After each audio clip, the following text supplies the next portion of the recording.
All right, welcome back in another Wednesday pod with my guy JaVon. You guys have been showing so much love to these. We might have to come up with an official name other than the Wednesday pod. Maybe For I'll real. bring back the Yap and Football name or First and 30 or something, and I'll give it to this because you guys have been showing a ton of love to these. We appreciate your guys' support.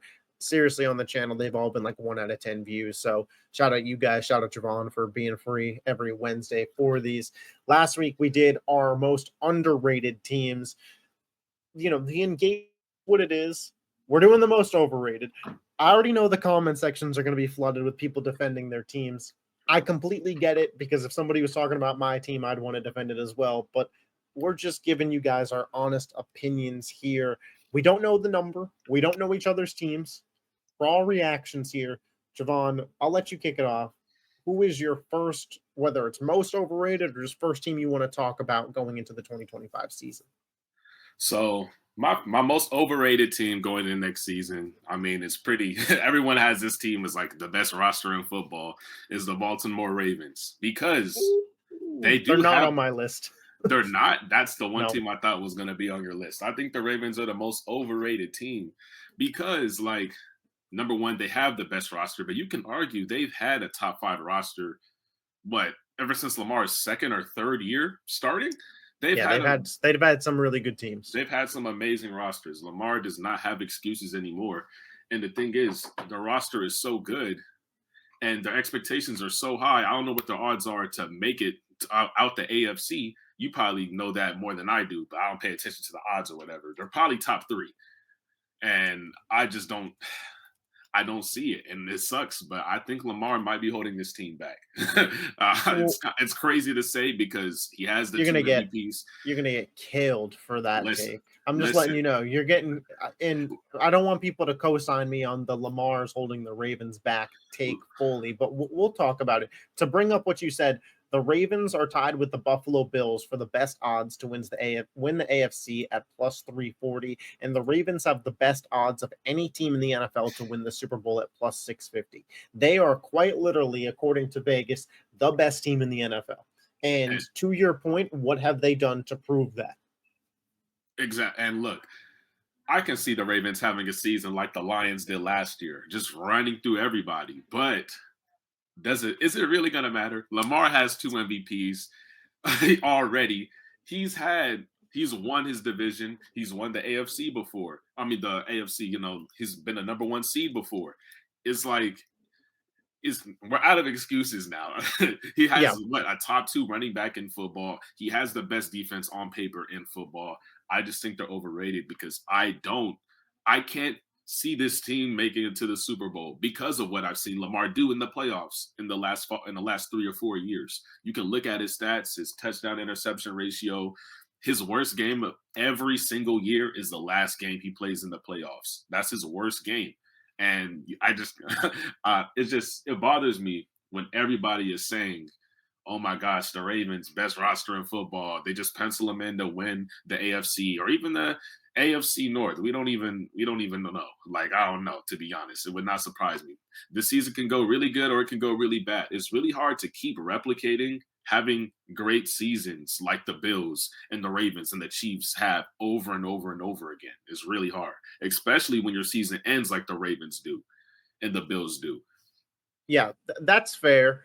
I would say that they wouldn't make my list, and I don't know if overrated is the word that I would use to describe them because I do think from a talent perspective, on paper, they are once again the best roster in the AFC, and giving them that respect on one hand, I do think is fair.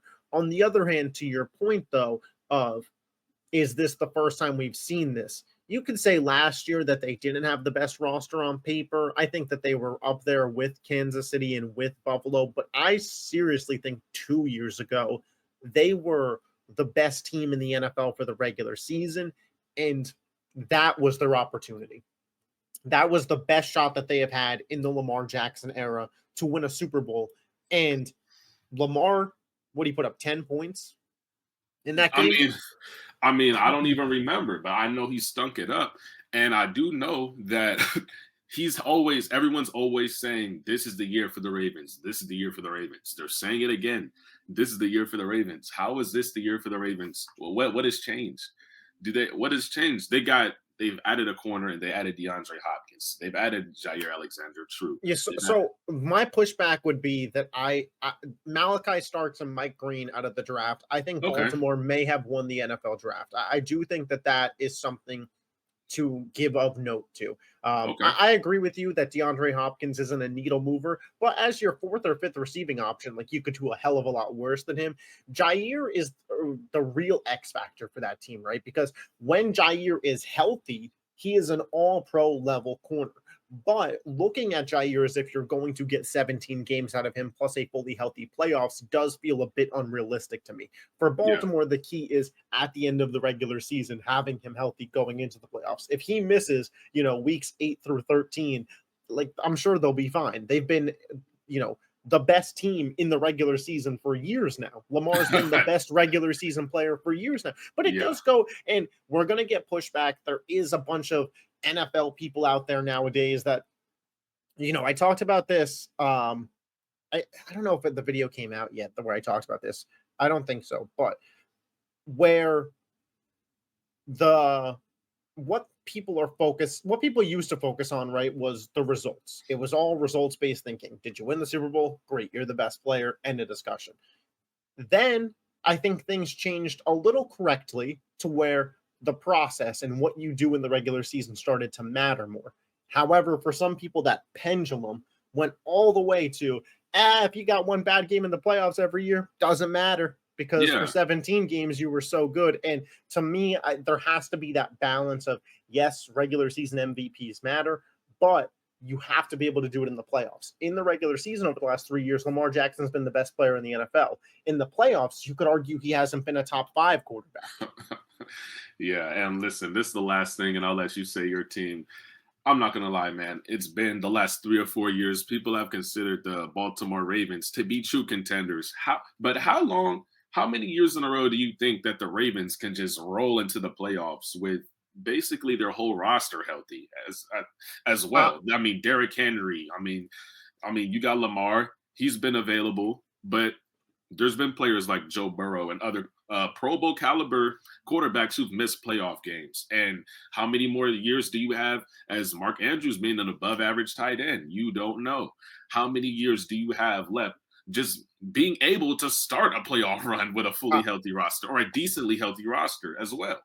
I'm willing to say, barring major injury, this has to be their year. I think Kansas City has taken a step back.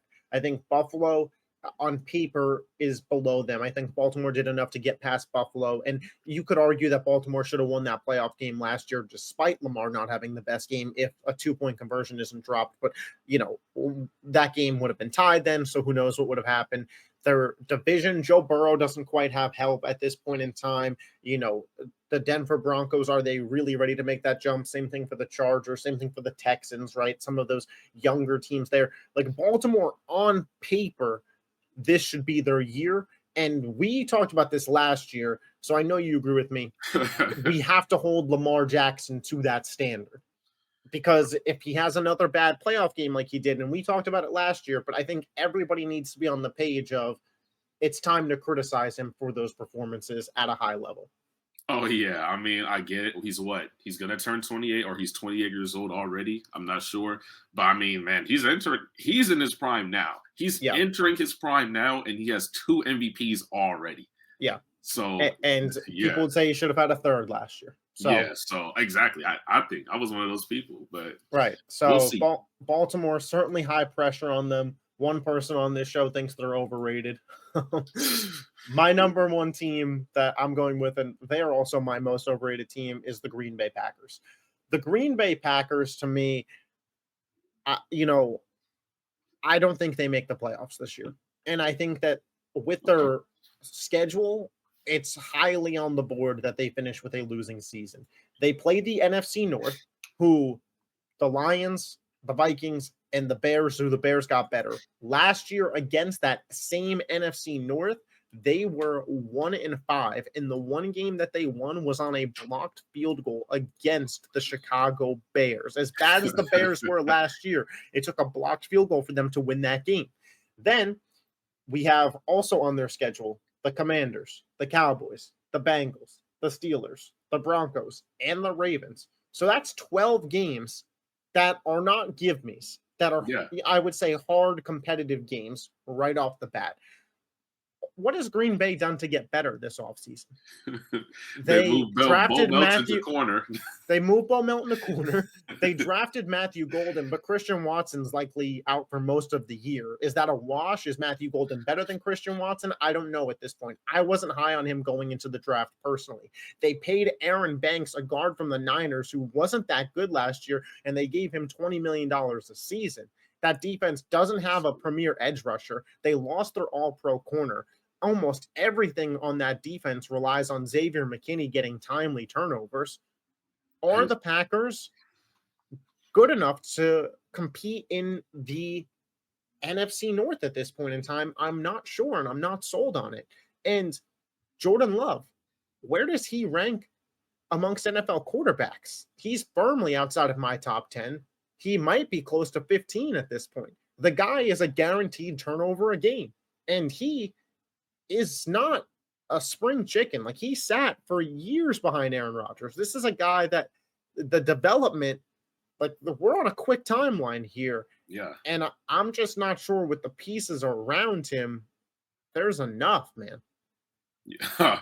It's going to be crazy. I mean, with your Jordan Love point, I mean, it's about time if he's going to be an elite, a top 10 quarterback, this would be the year to prove it. Can you elevate your team? And right now, no one thinks he's an elite quarterback.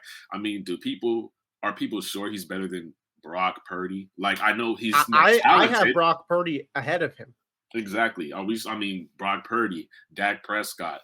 I mean, we don't know. You know, I mean, I'm being honest. I'll be honest. You know my thoughts on Dak. So maybe that's a different conversation. Hey, all I'm saying is that, like, this is the year that he can prove his worth, man. He got a team-friendly extension. I want to say a year or two ago, they signed him to a pretty team-friendly. Well, so he got the contract is really good for him. But what happened is the void years that are on the back of it allow the Packers a lot of flexibility to fill out this roster. And I do think that some of this is on them, because this offseason they could have tried to bring Davante Adams back home.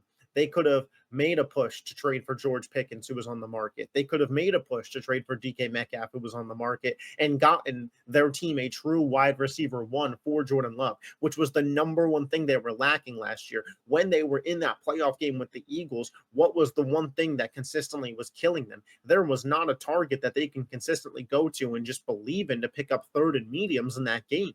I mean, that is a big problem for them. And to the Packers' credit, I think that they really played above what they were, like, above their talent, and punched above their weight last year, truthfully. And I think Matt LaFleur is one of the top 10 head coaches in football based on that performance. So don't hear what I'm not saying, Packers fans, but I think this lack of building up the roster is going to catch up to you this year, because the NFC is just full of uber talented rosters, man. I mean, obviously, we'll see how injuries turn out, but in terms of talented rosters, they might have the fourth best roster in their own division, let alone you talk about the Eagles, the Rams, the Commanders, the 49ers, the Buccaneers. Dude, you just named off a lot of good teams. And to be honest, man, I mean, with the Packers, maybe they take a page out of the Eagles playbook. Maybe they want to go. I mean, I know Josh Jacobs has been balling since becoming a Packer. Maybe they give him a heavier workload next season, and they're just like, okay, we're going to let Jordan Love play off of Josh Jacobs, you know? I mean, that's kind of what they did last year. Yeah. And I think, like, that was the right choice, because I don't want it to sound like I think Jordan Love is a bad quarterback, but I don't think he is an elite great quarterback. I think that he is much better suited to play in a system, play in a scheme, play off a good running game, and get to use his arm talent selectively. The problem is, I don't think there's enough weapons to selectively use it too. Yeah, they have like four slot receivers. If Matthew Golden becomes what Brian Thomas Jr. was, because they were picked at relatively the same spot, then yeah, that'll be a big deal. And, you know, things will change about my opinion as I see that. But right now, I just don't believe that. So the Yeah, Packers, I have them as very overrated because I've seen people throw out them winning this division, and that's I crazy. give that literally zero chance. Packers fans, clip it, save it, whatever you want to do. Come back to it at the end of the season. I give it zero shot that the Packers win the NFC North, and I think it's highly likely they are not in the playoffs this year. If if the Packers win their division, Jordan Love will be an MVP candidate for sure. He'll Oh, be for in the sure. MVP I conversation. mean, he would, and I'll come up here, and Packers fans hold me to it. I'll say I was wrong. No problem. I'll come up here in a minute. So that's my number one most overrated team. Who is number two on your list? So number two for me, I'm gonna go with the Washington Commanders. They're also And my number two. So okay, we cool. have the same team there. So we could have a longer discussion here. Yeah, so for reasons like Jordan Love, who had an amazing or his first year as a starter, he was pretty solid and everybody was optimistic about that. Or Justin Herbert, who came out the gate and everyone's like, oh my gosh, his potential is through the roof. Or a CJ Stroud, who had a down year in his second year last season. I think Jaden Daniels is going to have a down year. I'm not going to say he's going to be trash, but people have him solidified in their top 5 quarterback in the NFL. I don't think this season he's going to be a top 5 quarterback. I mean, we don't know what their primary weapon, who was Terry McLaurin, was the reason this offense was running last year. I don't I know mean, what to the expect from Terry him. McLaurin situation. We could Yeah. pause right here just to talk about that for a second. I am gonna come across angry here because I'm just angry as an NFL fan. This is the stupidest shit I've ever seen in terms of how a team is treating a player. Terry McLaurin was on this team from Taylor Heineke to Ryan Fitzpatrick, back to fucking Taylor Heineke, Marcus Mariota, Oh whoever they gosh. have had at quarterback, producing at an elite level. I mean, this was Garrett Wilson before Garrett Wilson, folks. Like Yeah. that's what he has been doing for this team at a highly elite level. He has shown up to work, no complaints, worked his ass off. And now that it's time to pay him, mind you, this team has the damn money. They Yeah. have. First off, they just went and signed Von Miller. I was going to say that. If I'm Terry McLaurin, I'm watching this team go give my money to Von Miller. It's a little ridiculous, but they have $25 million in cap space right now. They have $66 million in cap space for next season, and it only grows. You are not paying Jaden Daniels yet.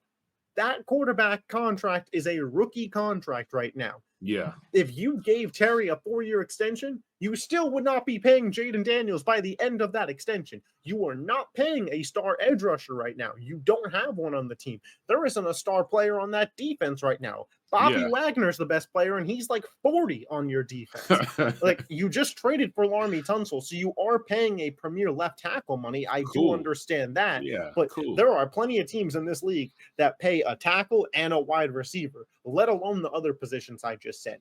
Terry McLaurin put up an all-pro, Pro Bowl caliber season last year for you. 85 receptions. What was it? Over 1,000 yards, well over 1,000 yards, Yeah. 13 touchdowns. The man produced.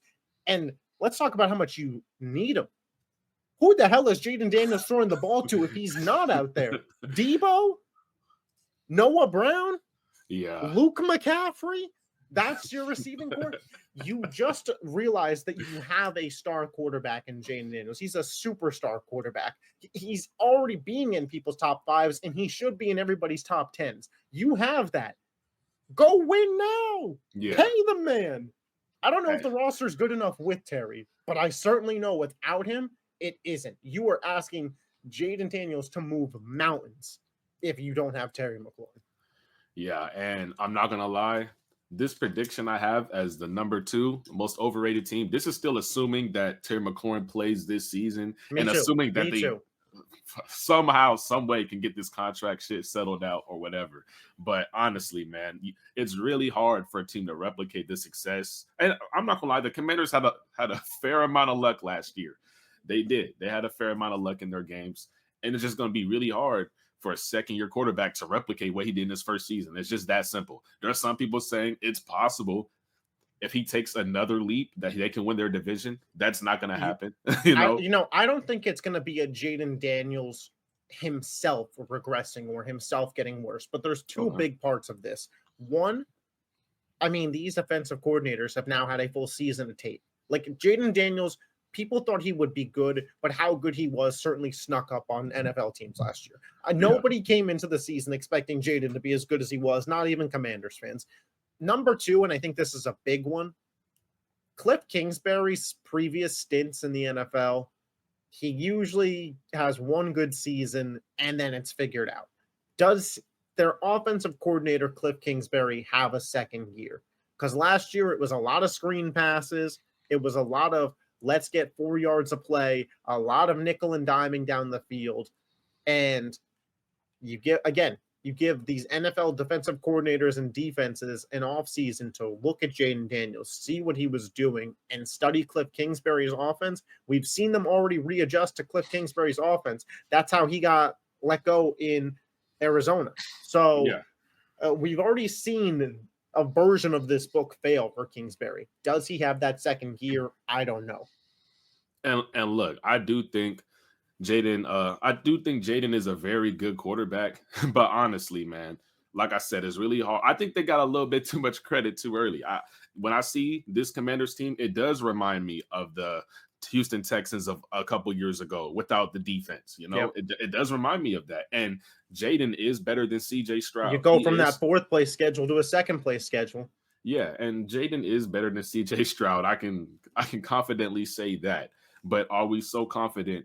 Like in the NFC, like you said, the NFC is going to be open this year. The Lions, they got significantly worse. They're and the still NFC going to be okay. East, by the way, they play what may be, I mean, the toughest schedule in football. I think they get the AFC West and the NFC North. And dude, that's not even including their division. And you got to play Philly twice. Yeah. That's not even including their division. I mean, we don't know what the Cowboys are going to be.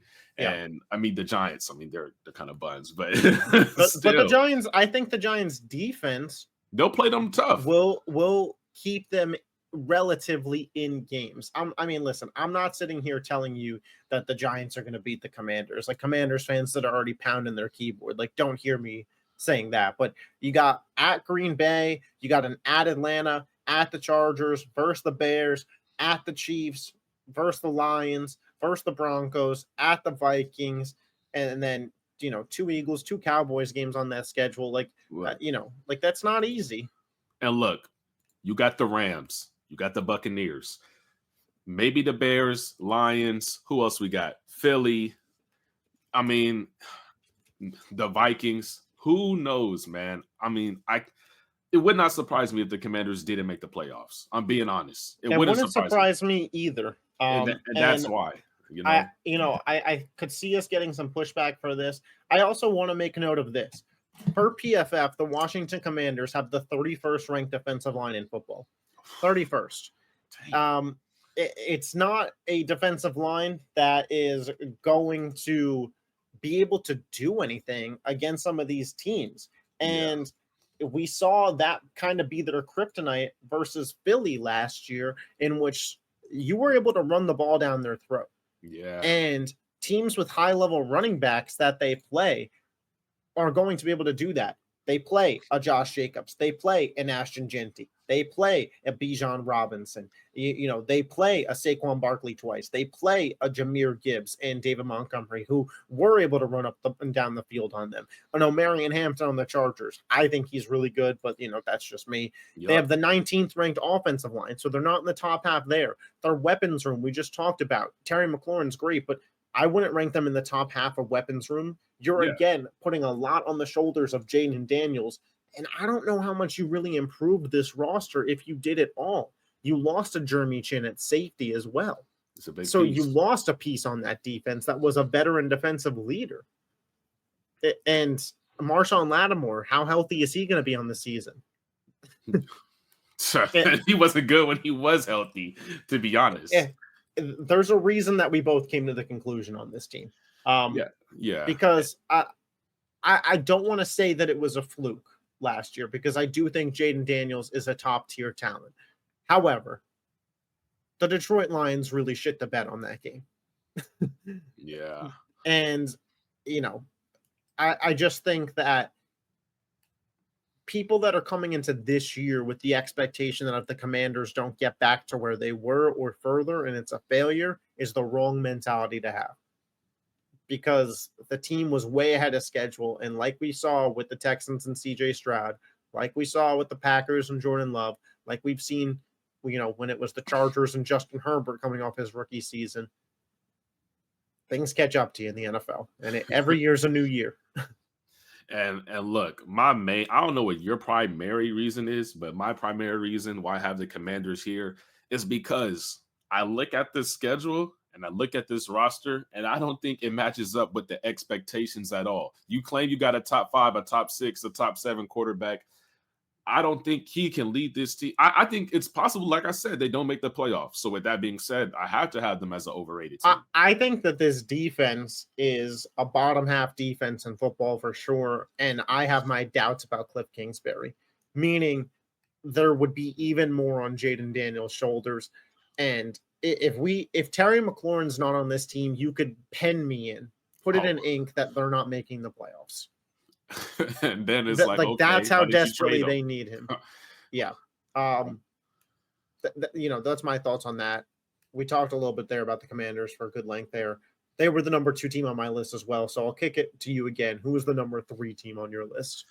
And number 3, I don't know. Nah, you're not going to have this team. I'm going to go with the Chargers, man. I don't have the Chargers. I think it's crazy because... And I disagree completely for the record. I mean, hey, a lot of people are going to disagree. But I look at the roster. It's not that much better from last year, dude. I'm being honest. I mean, how much of a difference do you really think Najee Harris and Amarian Hampton and a piece or two on defense is going to make? I just don't know. Najee Harris is... I'm a Steelers fan. He was one of the most inefficient runners I've ever seen in my life. And Amarian Hampton, he's good, but they're not going to hand him the keys to that running back room off the rip. And their defense is not they might have to. Better. Have you seen some of the rumors around this Najee Harris injury? Like yeah, he the is still not, stuff. But he's still not at practice. Like nobody has seen his eye situation. I mean, we could laugh, but like. Yeah, I mean, it's messed up. We're seriously at a point though that like I'm kind of like, what's going on with this guy? Like they just signed Naeem Hines too. So you just brought in another running back. So you're adding another running back to the roster that's a veteran. So I think Omarion Hampton very well might get the keys to the offense immediately. But you can continue. I mean, this division, the Raiders aren't a pushover. They have you think that you're very optimistic about the Denver Broncos this year. Yep. And the Chiefs are going to be the Chiefs. This division, it could be one of the hardest divisions in football. If the Raiders could be as good as I think they can be, I think this could be one of the harder divisions in football. And Justin Herbert has elite talent. I don't trust him on a week-to-week basis. I don't trust him in the playoffs. I don't trust Justin Herbert at all. The playoff yips are a real thing. And regardless, even if you are so optimistic on Justin Herbert, his weapons aren't amazing either. He may have the worst receiving core in his own division. I mean, I don't know. No. Not worse than the Raiders. Definitely not worse than the Raiders.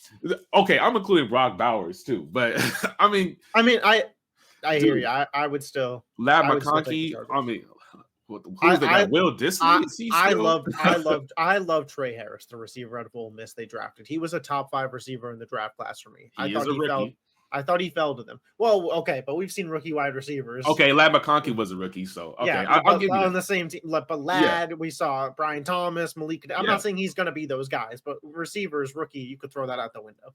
Okay, I mean, if he has a season like that, then of course my take will more than likely be wrong. Yeah. But like I said, it wouldn't shock me if this team didn't make the playoffs at all either. And there's people saying like this team can really compete as true contenders because of their coaching and because their defense. I don't even think their defense is going to be as good. As we did the top 10 defenses and I had them in there. So yeah, you can see that I disagreed there. Yeah, I mean, we'll see. We're going to see, man. I'm going to give pushback here. The Ravens, I understood your point and I agreed with it to an extent. I just don't know if I would have classified it as overrated or very highly pressured to be this is the year. For the Chargers, if somebody is telling you that they think that the Chargers are gonna win the Super Bowl or can win the Super Bowl this year, I would agree that that is overrating them. I do not think that they will miss the playoffs. I think that the Chargers have the best tackle duo in football over the next 5 to 10 years in Joe Alt and Rashawn Slater. Justin Herbert and Jim Harbaugh as a top 5 head coach quarterback duo in football. The weapons last year were bad. The weapons last year when they made the playoffs and won all those games were bad. Whether you or not you think it's a great weapons room this year, Omarion Hampton, Ladd McConkey, Trey Harris, Quentin Johnson is better than J.K. Dobbins when he did play, but mostly Gus Edwards, a rookie Ladd McConkey, Quentin Johnston. like that is, they have improved there. I am a massive believer in the defense, and that's really what it's going to come down to, especially in the AFC West and playing 100%. The top tier offenses. Does this young talent of Tarheeb Steele, Cam Hart, Junior Colson, Tiratar, Tula Tulapolo, do those guys have enough to step up around a Derwin James and Khalil Mack with Jesse Minter leading this group to once again be a top defense? This was the number 1 defense last year in terms of points allowed. Now they lost 4 starters. So what's it going to be? Where do you believe it? You don't think that they're going to be that good. You think that they're in a loaded division. It could certainly go at that crossroads. To me, I think Jesse Minter knows what he's doing. I think he was willing to let the guys go that were that were out the door as he gets this younger talent in. I think the defense may take a step back initially, but that reminds me of the Rams defense from last year that over the course of the season progressed much better. I think the Chargers stayed the same overall, but invested more in the younger offense and in the young defense. And if both pop, this could be a Super Bowl team next season. I mean, we'll see. We're going to see. I don't think Justin Herbert is as good as everybody thinks, if I'm being honest. And I think he's one of the most overrated quarterbacks. This defense, I feel like we're putting a lot of faith into 2 rookies on offense surrounded by an overrated quarterback, in my opinion. We've seen most of the guys on defense, like you said, they lost 4 starters, but we've seen most of their starters on their defensive side of the ball. We've seen them play last year. And we see how the result at the end of the season. So with that being said, you're putting all your faith in Omarion Hampton and Trey Harris and Najee Harris to turn this team around and the young guys on defense, which we have seen play. So, I don't know. I just look at this roster and I'm like, they got better, but I don't think they got that much better. I think from an overall standpoint, they kind of stayed neutral. It's just they got better in certain areas that I think will pay off in the long run.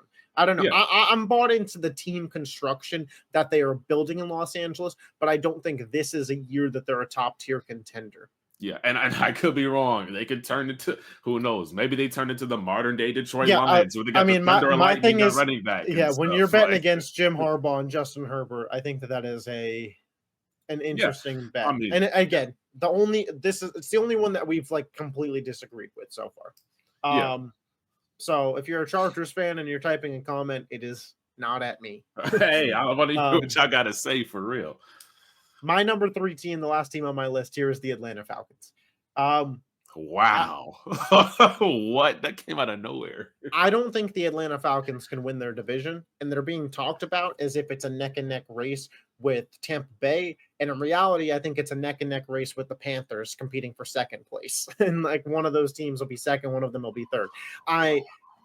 They might have the worst offensive line in football. We'll see if James Pierce and Jalen Walker are hits, but Atlanta damn sure needs them to be. They're losing Justin Simmons in that safety room, so the defense could be taking a step back or staying net neutral. My concern is all the talk around Atlanta is that this team, their offense is going to be a top 10 offense, high level. They got all the guys at the skill position. That's what's going to lead them to their success. They lost their starting center. That's huge. Yeah. That's huge for a young quarterback. Center.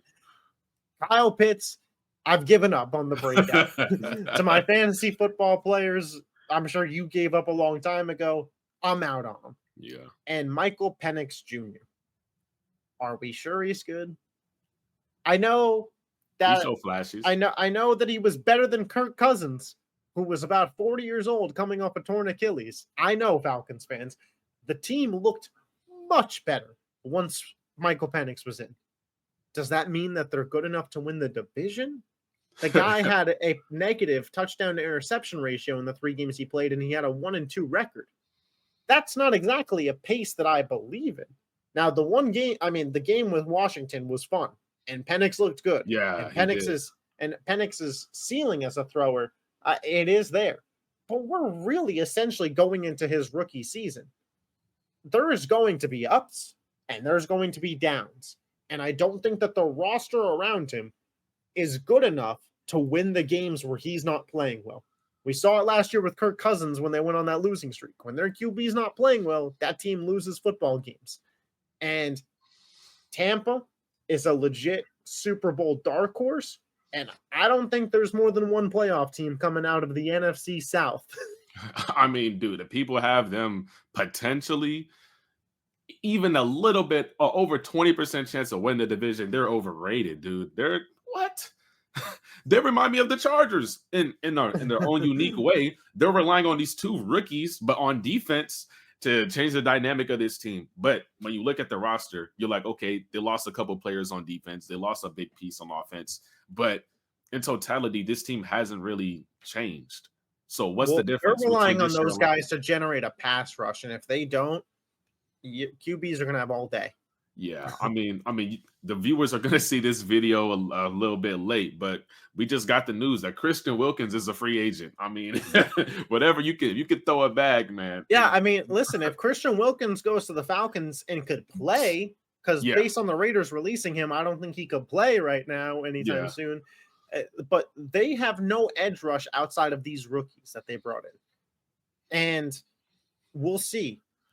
For their sake, man, I hope it works out because they traded their 1st-round pick next year to the Rams. Yeah, so they're gonna get a lot of reps. If that's a top 10 pick, like that's one of the biggest, fumbles of a trade in recent memory. Like they're gonna have a lot on Bijan Robinson, and we'll see.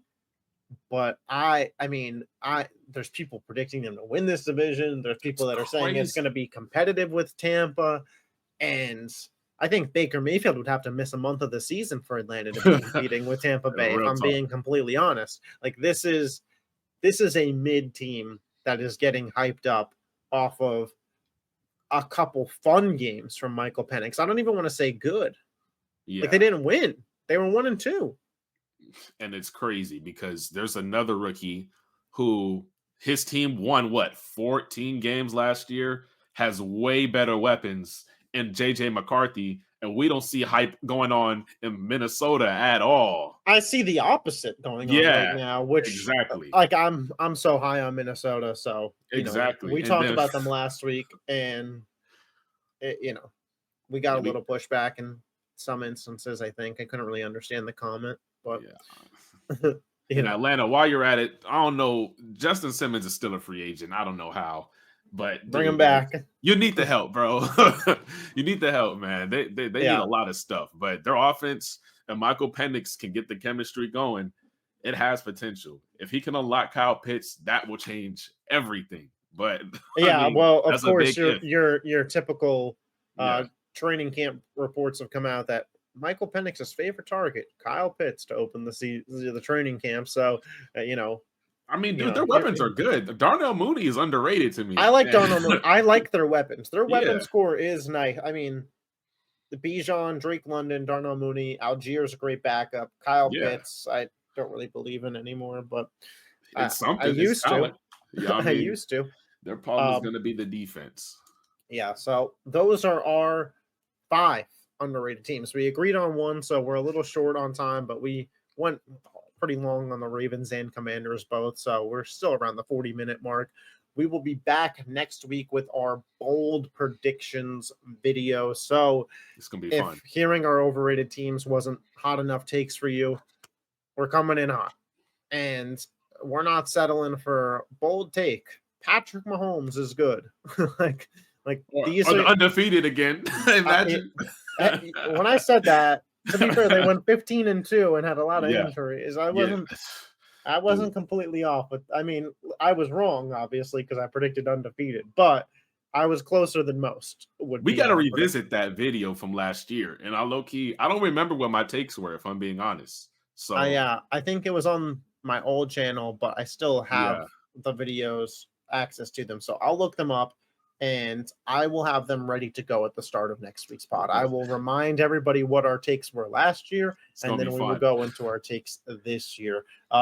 So before we get into that, I mean, drop your bold predictions in the comment section down below. Let us see them before next week. Drop your overrated teams. If you love the NFL and you're not yet subscribed to this YouTube channel, hit that button. Check out JaVon's socials in the description as always as we gear up towards the NFL season. Next video that you see from us, is this video August? I don't think so. I think this video is still July. Yes. So Yeah, 31st. this video will be the 30th. Okay. And then we are into August with bold predictions, AFC predictions the week after that, NFC predictions the week after that, award predictions the week after that. And then the Wednesday before kickoff, we will be giving each of our own playoff brackets. And that, of course, will end with our Super Bowl predictions. So make sure you guys are subscribed for all that. We will catch you then. Peace. Yes, sir.